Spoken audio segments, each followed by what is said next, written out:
In this video, we'll discuss the route mapping tool in ITICnxt. The route tool lets you create long and narrow excavation entities, and can be used to create a straight line entity or one with multiple turns in it.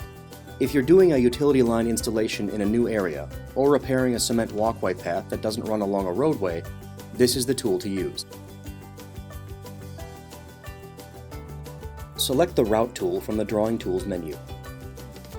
Before you start drawing your route, you'll need to enter a width in feet and provide a physical reference point, such as a flagged or staked route.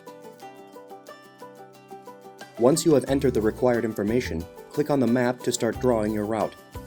If your route turns at any point, click again to add a pivot point. Continue clicking until you reach the end of your route. Double-click the final point to finish drawing. The route should now match the width you entered previously.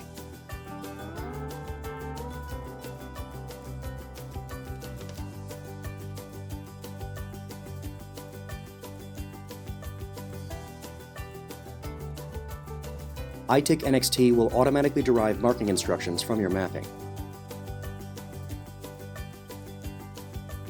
Thanks for watching.